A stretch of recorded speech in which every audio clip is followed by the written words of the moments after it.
here's where the wedding planner kind of plays like the moderator and try to calm the couple down. He tries to keep them sane throughout the months and days leading up to the big day.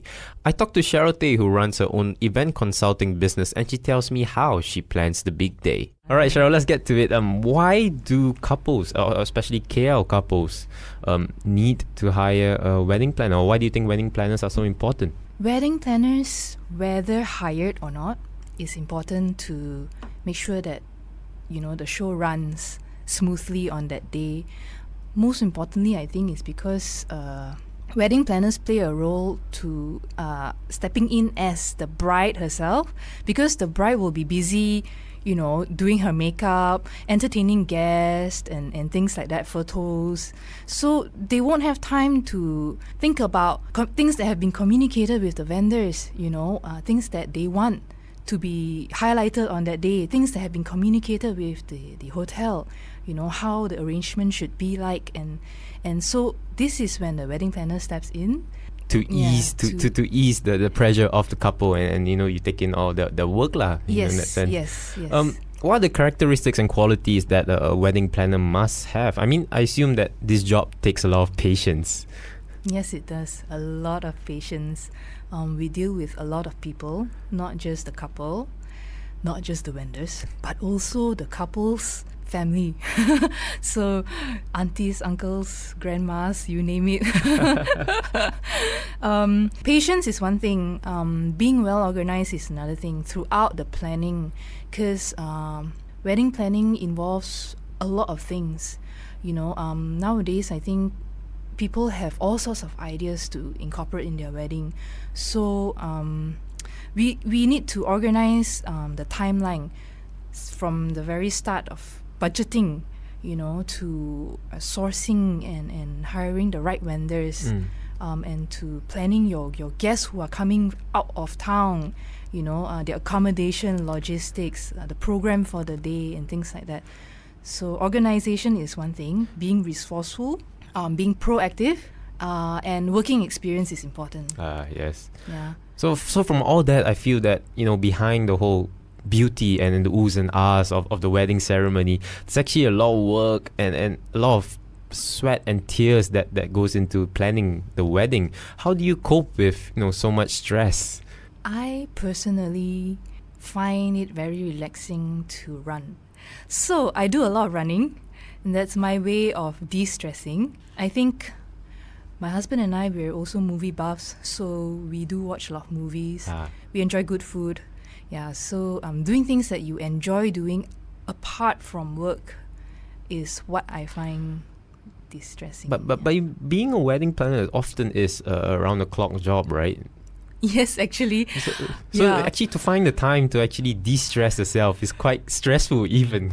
Yeah, actually, even when I'm on a holiday, phone you keep calls looking come at your in. phone. Yeah. That's right. Cheryl, this week being Valentine's week, or the week Valentine's Day is on, is there a lot of demand in that sense for people to get married in this festive week? Actually, so far, I've not done any weddings on Valentine's Day, but... Oh, that's surprising. Yeah, but no, I suppose planning for weddings in Feb is quite popular, yes. But not necessarily on Valentine's Day. But I think I hear a lot of proposals on of Valentine's course. Day. Yeah, I think one of the fact is that it's easy to remember the date. Yeah, so I think a lot of guys do want to propose. What are the trends that are currently in KL? Are there any types of weddings that they tend to lean towards too? A lot of trends come from the Western side. Okay. Right? So So dancing and beach weddings.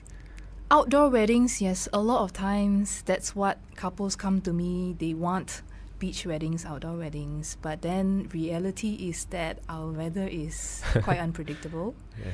So part of our job is also to manage their expectation. The trend, I think, is always set by the Western culture. So it plays factors like colors, vintage style. That's also the trend now. Before that was actually more of travel theme. Yeah, Travel theme. Yes. So actually, more and more couples are open to destination weddings even. And that's also another trend that is upcoming. What are the main differences you see with Malay clients, Chinese clients, and as well as Indian clients? Are there any differences in any of their weddings? I mean, do they prefer it being, like you said, Western style or more traditional to their religion or race? I think a lot of our young people would want to have Western style weddings. It's just that they have to respect their parents, right? That's something that cannot be avoided in our culture. Parents have a big say in their weddings. so sometimes families come to a compromise, They have their traditional wedding, and then they have a smaller wedding where it's just friends and that's a little bit more free and easy, or they have their destination wedding where they have, cocktails and dance and things like that. Nice. Cheryl, what has been your most memorable wedding so far? I mean, apart from yours. Yeah. My most memorable wedding that I've done would be for a client from Australia. So KL was their destination wedding. I met them in Australia. They're actually in their 50s. They brought down a bunch of their friends, about 30 of them. So it wasn't just that night when they had their cocktail reception, but it was more of a whole week of celebration, where they wanted activities within KL. It's also an opportunity for them to travel and visit Malaysia. So we organized cooking classes for them where they can actually experience our wet market, the traditional Malay food, Nyonya food. They traveled to Penang to experience beaches, Langkawi and all that. So sounds more like a holiday than a wedding. Yes, I think. But I think it's also their mentality, It's when it came to their wedding reception, they really wanted to have fun. So, and with that mindset among their friends and within their families, they really enjoyed themselves no matter what happened. One of the downfalls of being a wedding planner is actually overdoing or over planning a wedding. How do you find the perfect balance in between keeping it simple but at the same time very extravagant? Yeah, of course, as a wedding planner, we do want to showcase our weddings, you know. So we would want to have, extravagant decor and band, the whole do.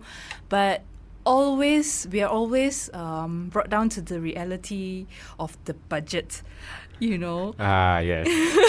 So what keeps us in check, be it the wedding planner or the couple, is always the budget. Yeah. That's why that's always the first thing that we talk about when we do wedding planning. The client always want everything, but are you willing to pay for all these things? So the bigger the budget, the more extravagant it is. Yes, unfortunately.